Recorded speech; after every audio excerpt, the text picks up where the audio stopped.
ሰላም ጤና ይስጥልን ውድ አድማጭ ተመልካቾቻችን እንደምን ሰንብታችኋል? ይህ ገበያ ሚዲያ ነው። ፕሮግራማችን ከገበያ ሚዲያ ዘውትር ምሽት 3 ሰዓት ተኩል ወደ እናንተ የሚደርሰው ገበያ ፖድካስት የተሰኘው ልዩ ዝግጅታችን ነው። በዛሬው የገበያ ፖድካስት ልዩ ዝግጅት እንደተለመደው ከኢትዮጵያ ብሔራዊ ጥቅም ጋር የተሳሰሩ ወሳኝ መረጃዎችን ይዘናል። ቀዳሚ ወዳደረግነው መረጃ ስናልፍ እስራኤል ልክ በኳታር ላይ እንደፈጸመችው አይነት ጥቃት በቀጣይ ኤርትራን ሊያወድም የሚችል ጥቃት በኤርትራ ላይ ልፈጽም ዝግጅት እያደረገች መሆኗ ተገልጿል። ይህ ጉዳይ በተለይም ከዚህ ቀደም የእስራኤልን ኤርፖርቶችና ወሳኝ የሚባሉ ስትራቴጂካዊ ቦታዎች ላይ ያነጣጠሩ ሁቲና ኢራን ያደረጓቸው የጥቃት እርምጃዎች ከእስራኤሉ የደህንነት መስሪያ ቤት የወጡ መረጃዎች እንዳመላከቱት በተለይ ሞሳድ እንዳረጋገጠው ከዳህላክ ከቢር ደሴት ላይ የተነጣጠሩ ስለመሆናቸው ተመላክቷል። ይሄ ጉዳይ በተለይ በእስራኤልና በኤርትራ መካከል ፍጥጫን መፍጠሩን የተገለጸው እንደዚሁም ደግሞ የጠቅላይ ሚኒስትር ኔታንያሁ መንግስት የፕሬዝዳንት ኢሳያስ አፈወርቂ መንግስትን እስከ መጣል የሚደርስ ጥቃትን ለመፈጸም ዝግጅት እያደረገ ስለመሆኑ ተገልጿል። በእርግጥ ይሄ ነገር የሚከሰት ከሆነ ምን ይፈጠራል? በዝርዝር የምናየው ይሆናል። በሌላ በኩል በምስራቅ አፍሪካ ቀጠና ኃያልነቷን እያረጋገጠች እንደዚሁም ደግሞ በርካታ ብሔራዊ የሆኑ ሜጋ ፕሮጀክቶችን በመገንባት እያስመረቀች እየቋጨች ጀምራ እየጨረሰች እንደዚሁም ደግሞ አዳዲሶችን እየጀመረች የምትገኘው ኢትዮጵያ በዓለም አቀፍ ደረጃ ተቀባይነቷን የሚያሳድጉ ሌሎች በርካታ ሲሳዮች እየመጡላት መሆኑ ተገልጿል። ከነኚህም ሲሳዮች መካከል የአሜሪካና የአውሮፓ ህብረት የሰሞኑ ግምገማ ኢትዮጵያ ከሁሉም በላይ ለምስራቅ አፍሪካና ለነኚሁ የህብረቱ አባል ሀገራትና ለአሜሪካ የምስራቅ አፍሪካ ብሎም የአፍሪካ ጥቅም መከበር በአፍሪካ ያላቸው ጥቅም መከበር ወሳኝ ሀገር መሆኗን የሚያመላክት መረጃ ወጥቷል። የተለያዩ የደህንነት መረጃዎችን በመፈተሽ እንደዚሁም ደግሞ በማጋለጥ የሚታወቀው ዘአፍሪካን ኢንተለጀንስ እና ዘኢንተለጀንስ ያጋራው መረጃ እንደሚያሳየው ኢትዮጵያ ሽብርተኝነትን ለመዋጋትና በቀይ ባህርና በህንድ ውቅያኖስ የቀይ ባህር አዋሳኝ አቅራቢያ የሚከሰቱ የጸጥታ ችግሮችንም ለመፍታት እንደዚሁም ለማድረቅ በቀጠናው ካለ የትኛውም የሀገር መከላከያ ሰራዊት ጠንካራ የሀገር መከላከያ ሰራዊት ያላት ኢትዮጵያ መሆኗን የሚያረጋግጡ መረጃዎች ተሰምተዋል። እነኚህንም በዝርዝር በስፋት እንመለከታቸዋለን። አብራችሁን እንድትቆዩ በመጋበዝ ከነኚህ መረጃዎች በርካታ ቁም ነገሮችን እንደምታተርፉ በማመን ወደ ፕሮግራሙ አመራው።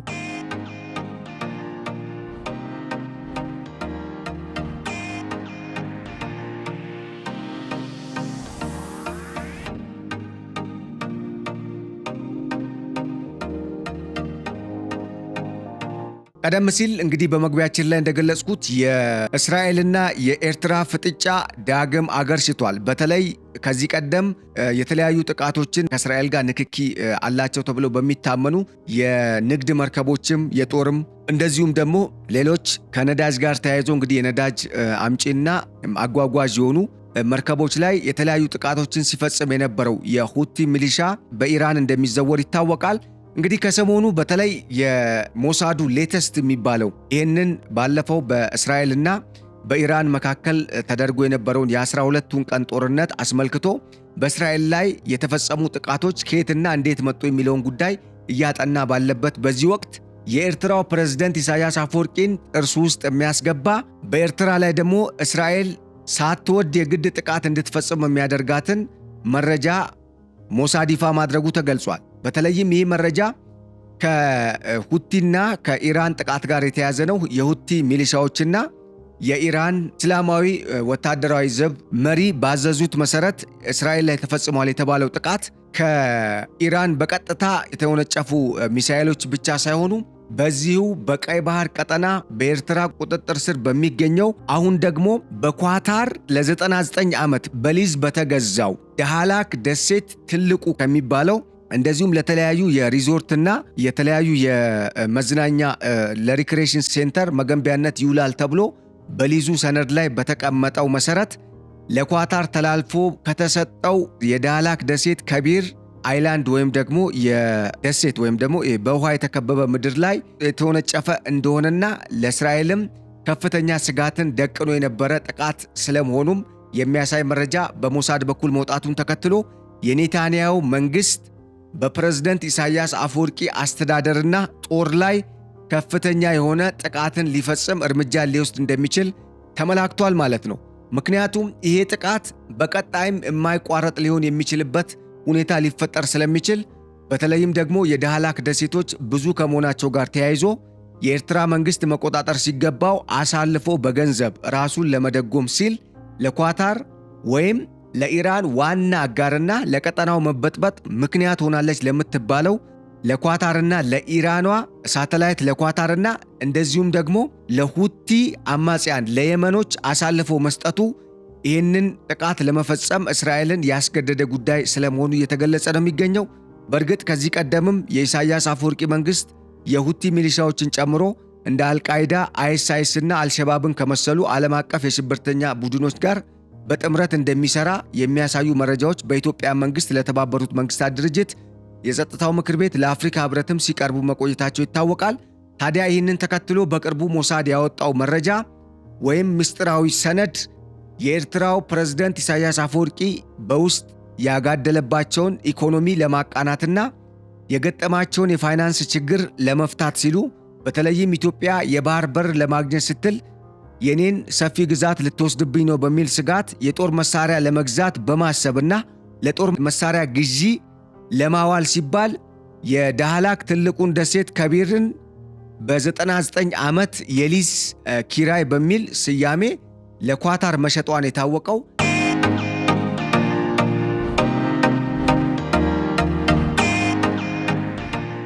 ከዚህ ጋር ተያይዞ እንግዲህ የሰሞኑም ጥቃት በተለይ እስራኤል ኳታር ላይ የፈጸመችው ጥቃት ከዚሁ ጋር ተያይዞ እንደሆነና እንደዚሁም ደግሞ በዛ ያሉ ተደራዳሪ ቡድኖች የሐማስ ተደራዳሪ ቡድኖችን ለማጥፋት በማሰብ እንደሆነም እየተገለጸ ነው የሚገኘው።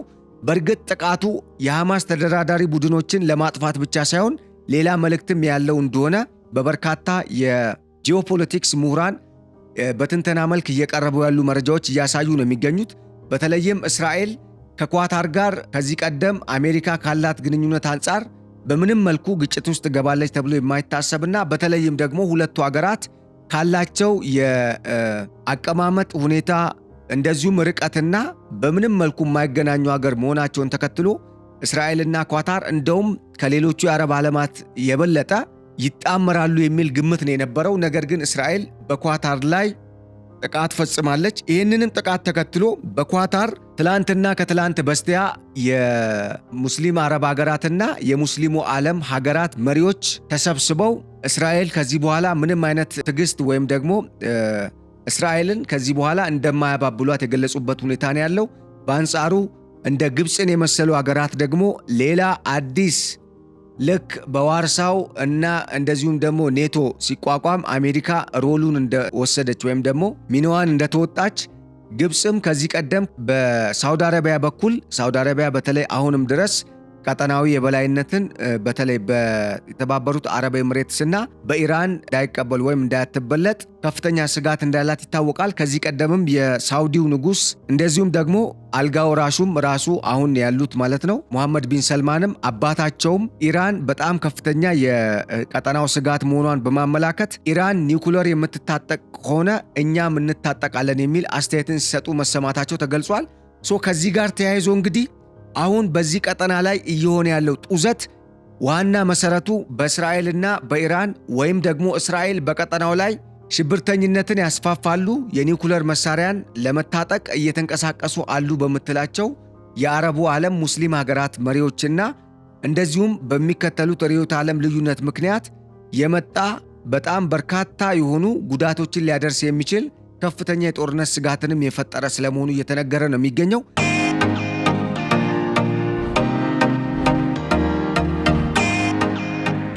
እንግዲህ ከዚህ ጋር ተያይዞ በዋናነት የሚነሳው ጉዳይ የኢራንና የእስራኤል ፍልሚያ ነው። በቅርቡ ከ12 ቀናት ያልዘለለ የሁለቱ ሀገራት ጦርነት በርካታ ውድመቶችን ቢያስከትልም ኢራን ላይ እንደተባለው ግን የዩራኒየም እና የኒውክለር ማመንጫ ወይም ማብለያ ፕላንቶቿን አልጎዳም። ምክንያቱም አሜሪካም ያንን ሰርስሮ የሚገባን ቦምብ በስውር ማለት ነው ከራዳር ውጪ በሆነ በማይታይ የቦምብ ጣይ ድሮን በመላክ ስትደበድብ ወይም ያንን ነገር አጋይቻለሁ ብላ መግለጫ ስትሰጥ ያልተገነዘበችው ነገር ኢራኖች በጣም ወደ ውስጥ ሩቅ አድርገው የሰሩት ኮንክሪት እንዳለና ያ ኮንክሪትን አልፎ እንዳልሄደ የሚያሳይ መረጃ መውጣቱን ነው። ስለዚህ ከዚህ ጋር ተያይዞ እንግዲህ ኢራን አሁንም የኒውክለር ማብላያዋ እየሰሩ እንደሆነ የሚያሳይ መረጃን ይፋ መደረጉን ተከትሎ እስራኤል ከኢራን ጋር አሁንም ሰጣ ገባው እንደቀጠለ ነው። በዚህ ሁኔታ ውስጥ ሆና ነው እንግዲህ እስራኤል ባለፈው ከኢራን በኩል ከየትኛው አካባቢ ነው ወደ እኔ ጥቃት የተፈጸመው የሚለውን የድህረ ጦርነት ግምገማ ሲያደርግ የቆየው ሞሳድ በርካታ ሚሳኤሎች ከኤርትራው የዳህላክ ከቢር ደሴት ላይ ስለመተኮሳቸው አሳይቷል። ይህንንም ተከትሎ እንግዲህ የናታንያሁ መንግስት በኤርትራ ላይ ከፍተኛ የሆነ መቆጣት ወይም ከፍተኛ የሆነ ዛቻን መዛቱን የተገለጸው። ከዚህም ጋር ተያይዞ እንግዲህ በቅርቡ እስራኤል በኢሳያስ አፈወርቂ መንግስት ላይ ጥቃት ልትፈጽም እንደምትችል የሚያሳይ መረጃም እየተሰራጨ ነው የሚገኘው። ይህም በዋናነት በሁለቱ ሀገራት መካከል የነበረውን ግንኙነት ከማጠልሸቱም ወይም ደግሞ ከማሻከሩም በላይ አሁን ላይ በኢትዮጵያ በኩል ስጋት አለብኝ ስትል ልወረር ነው በሚል የጦር ዝግጅት እያደረገች ላለችው ኤርትራ ደግሞ እንደ ውድቀትም የታየ ነው። ምክንያቱም በሁለቱም በኩል ችግር ውስጥ ገብታ ሳንዱች ልትሆን የምትችልበት ሁኔታ እንዳይፈጠር ስጋትን ፈጥሯል ማለት ነው።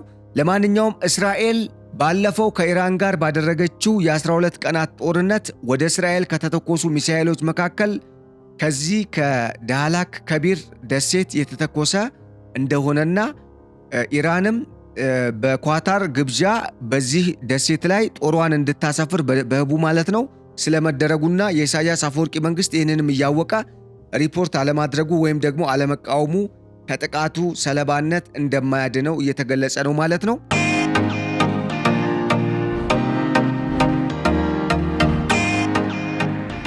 ሌላው የቀይ ባህር ቀጠና እንደሚታወቀው እንግዲህ ዓለም አቀፍ የንግድ መስመር መተላለፊያ ነው።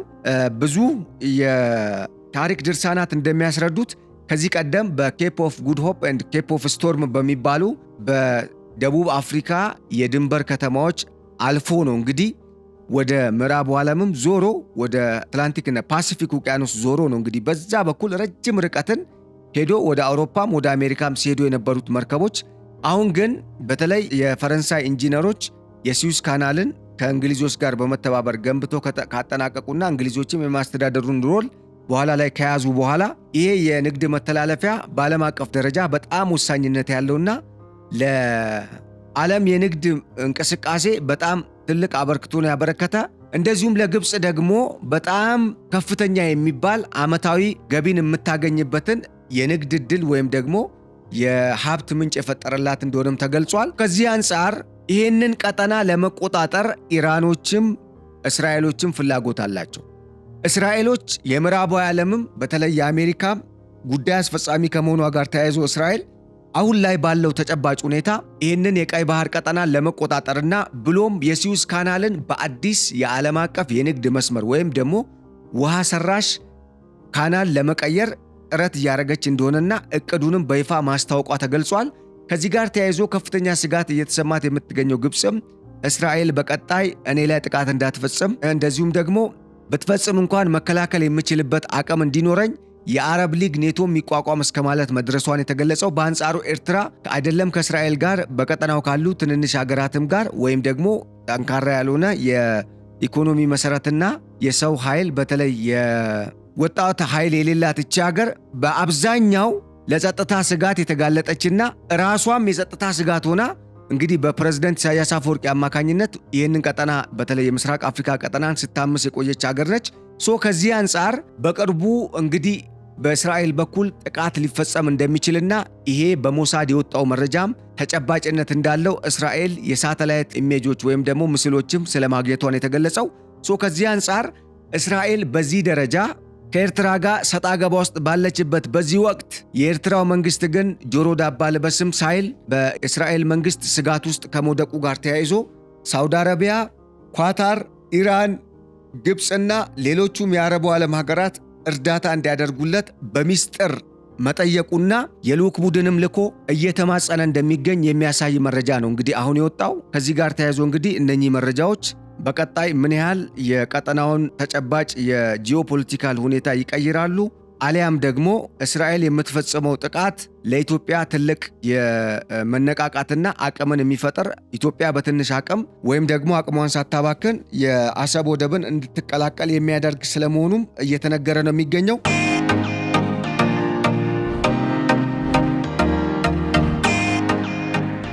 እንደ አጠቃላይ እንግዲህ ይሄ ሁኔታ ባለበት በዚህ ወቅት የኢትዮጵያው ጠቅላይ ሚኒስትር ዶክተር አብይ አህመድ አቋቋሙት የተባለው የብሔራዊ የቀይ ባህርና እንደዚሁም በዚህ ቀጠና የሚፈጠሩ የጸጥታና የደህንነት ስጋቶችን የሚቆጣጠር ለጠቅላይ ሚኒስትሩም በየጊዜው መረጃን የሚያቀርብ ብሔራዊ የኮማንድ ፖስት መቋቋሙ በኤርትራ አዲሃሎ ቤተመንግስት ከፍተኛ የሆነ መደናገጥንና ውዝግብን መፍጠሩን የተገለጸው። በተመሳሳይ በግብፅም እንደዛው የተፈጠረበት ሁኔታ ነው ያለው።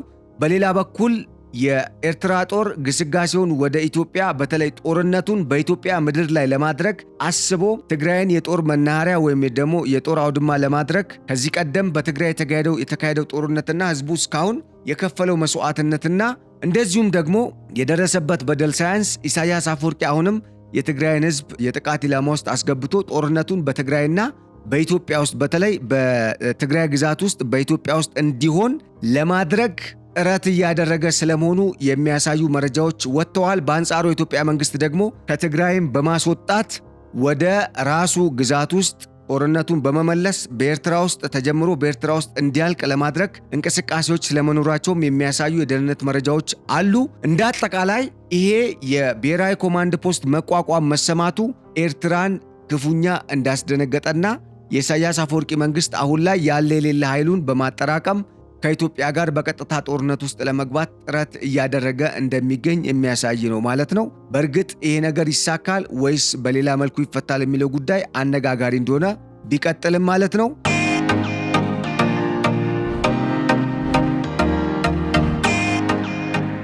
ወደ ሌላኛው መረጃችን ስናልፍ እንግዲህ የቀጠናውን የጂኦፖለቲክስ ሁኔታ በተለይም ደግሞ ይህንን የወቅታዊ ጡዘትን በሚመለከት እንግዲህ ከግብፅ በኩልም እየቀረቡ ያሉ ስጋቶችና ግብፅ በኢትዮጵያ ላይ ስጋት ለመፍጠር እየተንቀሳቀሰች ያለችበት ሁኔታ መፈጠሩ ለኢትዮጵያ ይህንን ቀጠና በጣም በተሻለ ሁኔታ ከዚህ ቀደም ከነበረው በጣም በላቀ ሁኔታ ቁጥጥር እንድታደርግና በአንክሮ ይህንን አጀንዳ ይዛ ወይም ጉዳዩን ተመልክታ በቀጣይ ልባትን ለማቅረብ እንድትጥር የሚያደርግ እንደሆነም እየተገለጸ ነው የሚገኘው። ይሁንና ግን አሁን በዚህ ቀጠና ላይ ኢትዮጵያ እያስመዘገበች ያለው ከፍተኛ የሆነ የዲፕሎማሲ ድል በዓለም አቀፍ ደረጃም ኢትዮጵያ እየተቀዳጀች ያለችው የዲፕሎማሲ ስኬት ግብጾችን ክፉኛ ማስደንገጡና ለኤርትራ ደግሞ በቅርቡ ወረራለው በቅርቡ ደግሞ ይሄ ወደ 800 ኪሎ ሜትር የሚጠጋው ከጅቡቲ ድንበር አንስቶ አሰብን ጨምሮ እስከ ምጽዋ ደቡባዊ ወሰን ድረስ የሚገኘው የቀይ ባህር ቀጠና የኢትዮጵያ ነው የሚል እንግዲህ ድምዳሜ የተሰጠበትም እንደሆነ የተገለጸ ነው። ከዚህ አንጻር ኤርትራ የግብፅ ጉዳይ አስፈጻሚ እንደመሆኗ መጠን ኢትዮጵያ በቀጠናው ላይ ያላትን የዲፕሎማሲና አጠቃላይ ተጽዕኖ መፍጠር አቅምን ለመቀነስ ግብፅ ደግሞ በዓለም አቀፍ ደረጃ የተለያዩ ሎቢስት ቡድኖችን በመቅጠር ኢትዮጵያ በታላቁ የኢትዮጵያ ህዳሴ ግድብ ላይ እያካሄደች ያለው ግንባታ ተገቢነት የሌለውና የዓለም አቀፍ ህግን የጣሰ ብሎም በሁሉም የመመዘኛ መስፈርቶች ኢትዮጵያ ለጥቅሟ ብቻ የምታስብ ሀገር ነች ስትል እንግዲህ ከሳለች ማለት ነው ግብፅ። ከዚህም ባለፈ እንግዲህ ግብፅ እንደሚታወቀው በአረቡ ዓለም ከዚህ ቀደም በተለይ የአረብ ሊግ የግብፅ ዋና አፈቀላጤ ወይም ደግሞ እንደ ስፖክስ ፐርሰን ወይም ደግሞ እንደ ውጭ ጉዳይ ሚኒስተር የሚያገለግል መሆኑን የሚታወቅ ነው። ምክንያቱም ግብፅ የማትደግፈውን የትኛውንም ሀገር መግለጫ ደግፎ ሀሳብ አይሰጥም የአረብ ሊግ። ከዚህ ቀደም በነበረው ተጨባጭ ሁኔታም የአረብ ሊግ እንደ ሳውዲ አረቢያ፣ የተባበሩት አረብ ኤምሬትስ፣ ኳታር፣ ሊቢያ፣ ሞሮኮን ሌሎቹንም እንግዲህ የአረቡ ዓለም ሀገራትን በማቀፍ በአንድ ላይ እነኚህ የአረቡ ዓለም ሀገራት በዚህ በቀይ ባህር ቀጠና በመካከለኛው ምስራቅና በተለይ ደግሞ ግብፅ ልዩ ጥቅም አለኝ ብላ በምታስበው በምስራቅ አፍሪካ ቀጠና ያላትን ጥቅም ለማስጠበቅ ሳያቁም አውቀውም በተዘዋዋሪም ሆነ በቀጥታ ሀብት ሲያደራጁላትና የአቅም ግንባታን ድጋፍን ሲያደርጉላት እንደነበረ ይታወቃል።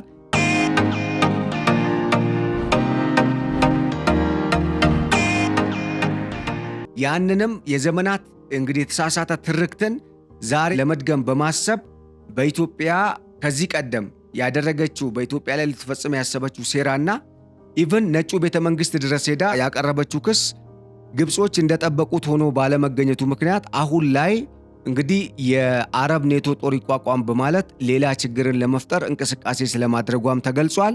ከዚህም ባለፈ በኤርትራ በኩል እየተፋፋመ የመጣውን የጦርነት ዝግጅት በአልቡርሃንም በኩል ድጋፍ በማድረግ እንግዲህ ሰርገው የሚገቡ በተለያዩ የኢትዮጵያ አቅጣጫዎች ኢትዮጵያን የሚያምሱ ኃይሎች እንዲደራጁና በኢትዮጵያ ላይ አመፅን እንዲያደርጉ ለማድረግ እንቅስቃሴ እያደረገች መሆኗን የሚያሳይ መረጃም አፈትልኮ ወጥቷል ማለት ነው። በእርግጥ ይህንን መንግስት እንዴት ነው የሚከታተለው፣ እንዴት ነው የሚያየው የሚለው ጉዳይ ከመንግስት በሚሰጥ መግለጫ የሚታወቅና መንግስት እንግዲህ ምን አይነት ሁኔታ ላይ ነኝ የሚለውን ጉዳይ ራሱ ገምግሞ የሚወስደውን እርምጃ የሚወስድ ቢሆንም ነገር ግን እንደ አጠቃላይ በዚህ ቀጠና ላይ ያለው የኃይል አሰላለፍ አሁን ላይ እንደነበረው እንደማይቀጥልና ከዚህ በኋላ እስራኤል በኢሳያስ አፈወርቂው መንግስት ላይ የምትወስደው እርምጃም ሆነ በዚህ ቀጠና ኢትዮጵያም የምታደርገው በተለይ ግስጋሴና ይህንን ግድብ አስመርቃ ካገኘችው አቅም ጋር በማስተሳሰር የባህር በሩን ለማግኘት እያደረገች ባለው ጥረት ልትወስድ በምትችለው ማንኛውም እርምጃ ቀጠናው የበለጠ ሊታመስ አሊያም ደግሞ ካርታ ሊቀይር የሚችል እርምጃ ሊሆን እንደሚችል እየተመላከተ ነው የሚገኘው። በእርግጥም ይሄ ይሆናል ተብሎ የሚጠበቀው ከምን አንጻር ነው? ኢትዮጵያ የቀይ ባህር ህልውናዋ ከመሆኑ ጋር ተያይዞ ጉዳዩን አጽንኦት ሰጥታ እየተከራከረችበት መሆኑ ኢትዮጵያ ይህንን ጉዳይ በቀላሉ የማትተውና የህልውናዋ መሰረት አድርጋ ያሰበችው ስለመሆኑ የሚያሳይ ነው ማለት ነው። እንግዲህ ከዚህ ጋር ተያይዞ በርካታ መረጃዎች እየወጡ ነው ያሉት። እነኚህ መረጃዎች የኢትዮጵያ መንግስት በሰጥቶ መቀበል መርህ የአረቡ ዓለምም ባሉበት የባህር በሩ ጉዳይ እንዳጠቃላይ በቀይ ባህር ቀጠና አካባቢ ኢትዮጵያ የቀይ ባህር ቀጠናን ለመቀላቀል የምታደርገውን ጥረት በሚመለከት እነኚህ የአረቡ ዓለም ሀገራትም ብሪፍ እንዲደረጉና ኢትዮጵያ በቀጣይ ወሳኝ የሚባሉ እርምጃዎችን በመውሰድ ከአረቡ ዓለም ሊመጣባት የሚችለውን ስጋት የምትቀርፍበትን ጨዋታም እንድትጀምር እንግዲህ ግፊቶች ሲደረጉ እንደሰነበቱ ይታወቃል። ለምሳሌም በፓርላማው ኡስታዝ ካሚል ሸምሱ ኢትዮጵያ የአረብ ሊግ አባል እንድትሆን አረብ ሊግም በኢትዮጵያ ላይ ያለውን ተጽዕኖ በመጠኑም ቢሆን እንዲቀንስ ያደርገዋል። በአረቡ ዓለምም ያለንን ተሰሚነትና ኢትዮጵያ ማናት የሚለውንም ነገር በደንብ ለማስረዳት እድል የሚፈጠር መድረክን የሚገኝበት ስለመሆኑ እንግዲህ ጠቅሰው ወይም በጥቆማ መልክ አቅርበው ነበር። የኢትዮጵያ መንግስትም በዚህ ጉዳይ ላይ የገፋበት እንደሆነ ታውቋል። ነገር ግን እስካሁን የወጣ ተጨባጭ መግለጫ በዚህ በኢትዮጵያ የአረብ ሊግ መቀላቀል በሚለው ጉዳይ ላይ የተሰማ ነገር የለም። ያም ሆነ ይህ ግን ኢትዮጵያ አሁን ባለችበት ተጨባጭ ሁኔታ ነገሮች ከጊዜ ወደ ጊዜ እየተቀየሩ ከመምጣታቸው ጋርም ተያይዞ ይህንን 135 ሚሊዮን ወይም ከዛ በላይ የሚሆን ህዝብ በአግባቡ በምግብ ራሱን እንዲችል በተፈጥሮ ሀብት በታደለው አምላክ በቸረው ወይም ባገኘው በሰጠው ሀብት የመልማት አቅም ወይም ደግሞ ለምቶ ተጠቃሚ እንዲሆን ለማድረግ ከፍተኛ ጥረቶች ስለመደረጋቸውም እየተደረጉ እንደሆነም የሚያሳይ መረጃ ወጥቷል።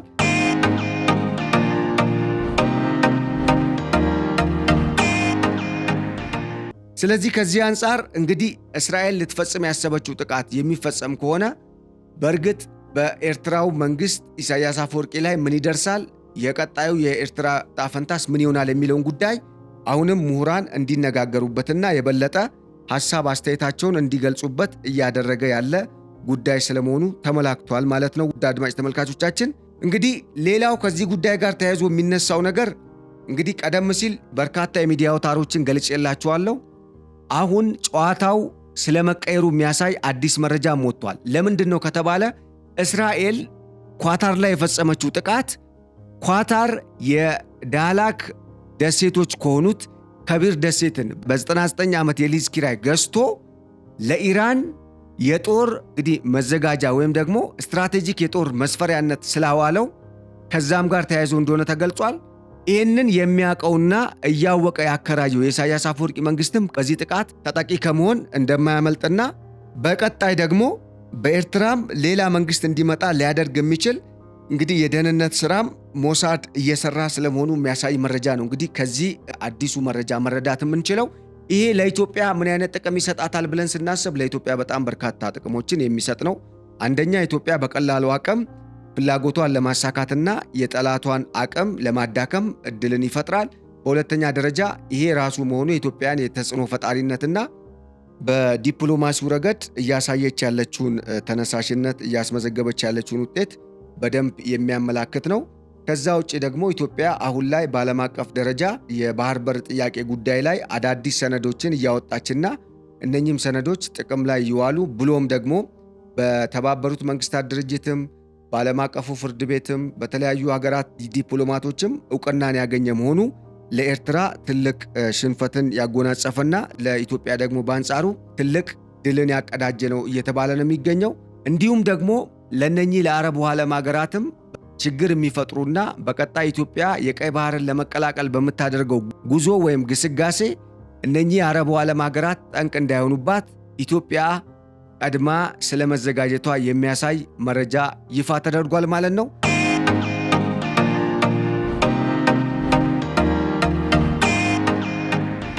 ይህንንም ተከትሎ እንግዲህ የኢትዮጵያው መንግስት በትላንትናው ዕለት የብሔራዊ ኮማንድ ፖስት ማቋቋሙን የተገለጸው።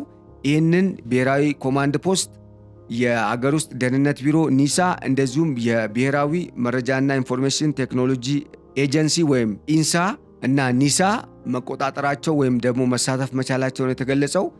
ከዚህ ጋር ተያይዞ እንግዲህ እንደ አጠቃላይ ኢትዮጵያ አሁን ላይ ያለችበት ስትራቴጂክ ፖዚሽን በተለይ በምስራቅ አፍሪካ ቀጠና ያለችበት የመልክዓ ምድራዊ አቀማመጥ ለብዙ ነገር ተመራጭ የሚያደርጋት ከመሆኑ ጋር ተያይዞ የአውሮፓ ህብረት አባል ሀገራትም አሜሪካም ጭምር ኢትዮጵያ አጋር መሆን የምትችል በቀጠናው የሚንቀሳቀሱ የሽብር ቡድኖችንም ለመከላከል ከቀጠናው ሀገራት የተሻለ እድል የተሰጣት ሀገር እንድትሆን አድርጓታል ማለት ነው። ይሄ ለኢትዮጵያ ትልቅ ብስራት ነው። ለምንድን ነው ካላችሁ የኢትዮጵያ መንግስት በርካታ የሆኑ እናም ኢትዮጵያ እንግዲህ በቀጣይ የምስራቅ አፍሪካ ቀጠናንም ደህንነትና ሰላም በማስጠበቁ ረገድ ብሎም በዋናነት ይህንን የዓለም አቀፉን የንግድ መስመር ለማስጠበቅ ተመራጭ መሆኗ የባህር በሩን ጥያቄ በቀላሉ እንዲመለስላትና በተለይ እነኚህ ምዕራባውያን ሀገራት በኤርትራም ላይ ጫና እንዲያደርጉ የሚያስችል ትልቅ መነሳሳትን የሚፈጥር ትልቅ ደግሞ የዲፕሎማሲ ስኬትም ተደርጎ ተወስዷል። በተለይ ጀርመን፣